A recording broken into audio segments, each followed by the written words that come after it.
Now, joining us to review some of the headlines of today's newspapers from all around the world, Arise News analyst Emmanuel Ifeni. Mr. Emmanuel Ifeni, good afternoon. Welcome to the program. Good afternoon, Cynthia. Yay. We start the review without my very good friend Dayo. Oh, lonely review. It's been held up by the traffic, occasioned by fuel scarcity and disorderly motorists who are, of course, struggling to get petrol, PMS. Now we'll start the review with this day, Nigeria's newspaper of record.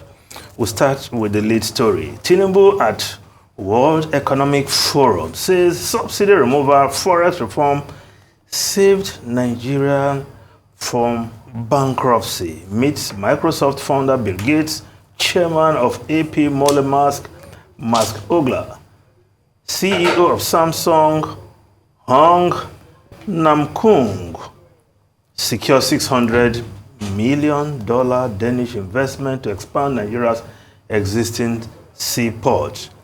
The President Bola Ahmed Tinubu, of course, at the World Economic Forum in Riyadh, of course, in that panel discussion, holding his own as leader of the biggest black nation on earth. Of course, what he has done in his short span of 1 year or thereabout is what he's showcasing while marketing Nigeria and looking for more investment into the economy. Yes, his signature program, removed subsidy, Forex reform, which, of course, has been causing some hardship. Some? Well, what do they call them? Labor pains. Labor pains. Well, it's a long pregnancy. Yes, the women should know about that.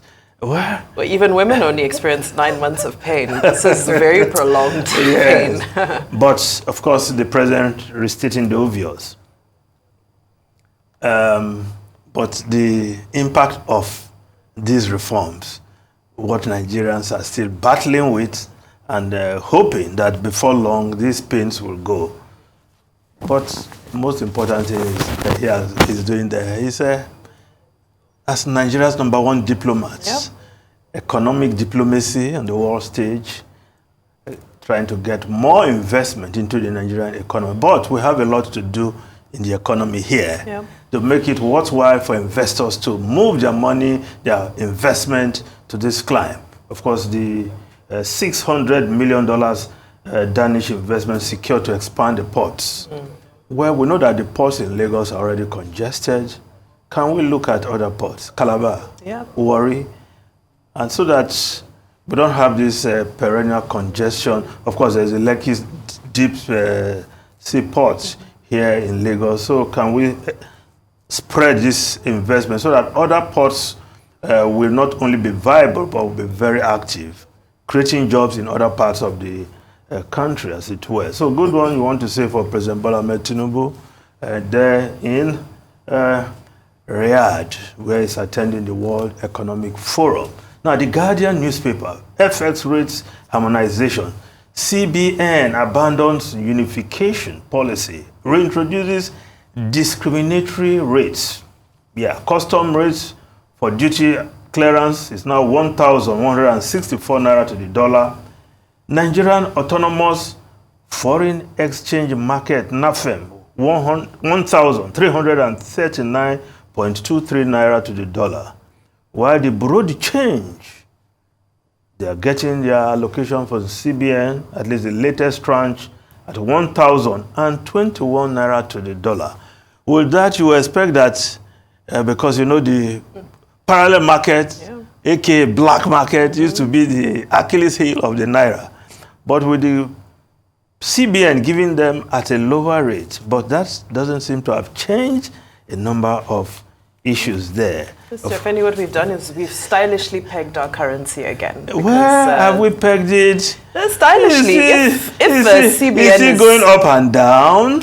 Harmonization aligned to market determined rates, as we put it. Whatever jargon we put it to, CBN has their own rate and the free market has their own rate, which is the situation we were in. But what we have now is a situation where even the parallel market is getting the FX at a lower rate than the official rate market. Exactly. And that in itself is a problem. Exactly. Yes, and the business day reporting CBN steps in to correct market rate distortions. Yes, Naira falls at NAFEM, but rebounds in black market. Okay. It's a world of contradiction. I think economists, are going to have a field day with this, because at this point... Okay, you've not heard the less. Let's look at how the Vanguard newspaper is reporting about the Naira. Why Naira depreciated by 23% in 4 days? Currency dealers, analysts are speaking. Now, banks, end users, round-trip FX from parallel market to official markets. Because when it is now lower at the parallel market, persons round-trip into the official market, of course, to make some cure. So it's like when you are dealing with some Nigerians who have this unscrupulous tendency to make or milk the Naira. Head or tail, they find a way around it. Yeah, yeah. Well, I'm sure Yemi Cardoso has his job well cut out for him. Sure does. So we'll see how his intervention or non-intervention.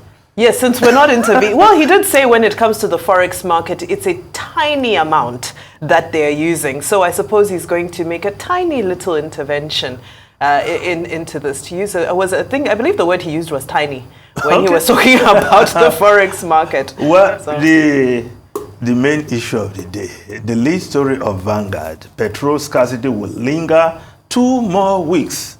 Ipman, as scarcity spreads nationwide, long queues emerge at filling stations. Hawkers sell petrol at 1,000 naira per litre. Commuters stranded at motor parks.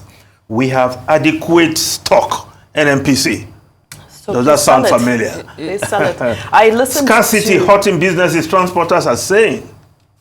Even on Daily Trust? Yes, Daily Trust is the same lead story. Petrol scarcity worsens nationwide. Depots have run out of stock. Marketers, so what do we believe? Exactly. It's a contradiction that makes it really difficult. And of course, NNPC say we are not in short supply. Last week, they gave logistics hiccups, right, as the cause of this scarcity. Can they solve the logistic hiccups? But it's getting worse. Mr. Feni, they also assured that everything had been resolved. Now, somebody suggested that I fill up my tank over the weekend. And I said, no, I heard from NNPC this issue has been resolved. Look at me today. Look at me today. I'm about to leave the studio to go and start struggling with... When we're basically misled by that statement. So how do we believe them moving forward? The infographics in front page of Daily Trust in Lagos. Black market sells for 1,200, whereas, and of course, the private stations are selling for 690 naira per litre. That is, if you can find it. And of course, in Kano, it's selling for 1,000 naira in the black market. And the private stations are selling for 950 naira in Kano. Of course, let's go to Cross River, our good old Calabar city, right? Yes. It's selling for 1,200 naira at the private independent marketers are selling there. So the price is high, not available. Where available, you have the queue on end. Where NNPC Air. I hope they will solve this problem. And the fact that they're prioritizing the FCT over... But they're having problems in the FCT. In fact, the scarcity has been long drawn in FCT than even Lagos. Yes, but I think there was a report that said that there'd be more moving more trucks to that from end. there to the FCT. Yeah. And then the other parts of the country come second. Why? Well, why should that be the case? NNPCL, why? Please answer. Well, let's look at other stories. The New Telegraph newspaper, PDP will resist APC's plot to turn Nigeria into a one-party state. Party's BOT chair saying that. But in Oyo State, there is the local government election that held over the weekend. PDP sweeping all the seats, chairmanship and councillorship, right? Familiar, where the ruling party conducts a local government, they sweep everything. Of course. I think it's scandalous. Yep. Right? We just hope perhaps we have to return to the days where INEC conduct the local government election, because what we see in local government elections, wherever it is conducted, one party just sweep everything. And of course, it's more of a formality. Yes, really. Of course, the Nation newspaper has that story there on its front page. PDP wins all 33 council seats in Oyo. That's then above the masthead of the Nation newspaper, bandits, terrorists killed 90 policemen in 1 year. How to prevent losing men by Okiru. That's Mike Okiru, the former inspector, the retired Inspector General of Police there. Now, if we just look at the Business Day newspaper of South Africa, you can put it up there, right? Yes, they have, BHP will have to lift its Anglo offer. Of course, BHP bidding to buy over the Anglo-Dutch mining giant there. But their initial bid seemed not to be good enough. But the stock of Anglo-Dutch has gone up by 20% as a result of that bid. And it's like if PHB has to go on with that deal, they will have to pay more than perhaps the real value.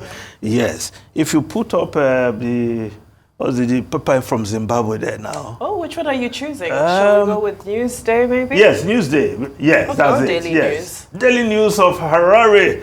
ZANU-PF's CCC, that's a coalition of Citizens Coalition for what do you for change. For change. Does it yes. even still exist as yes, a party? but they are talking with the ruling party. I don't know what they're talking about. Mr. Freddy, what happens when the creator of a party decides to leave his own party? And because, you know, the opposition leader, Nelson Chamisa, who used to be with the MDC, went and created his own Triple C party. However, when he lost the last election, he resigned from that party along with several members of the party. So who exactly in CCC is speaking to ZANU-PF? He's because talking CCC with has no leadership. CCC, talking with ZANU-PF, the ruling party, perhaps pulling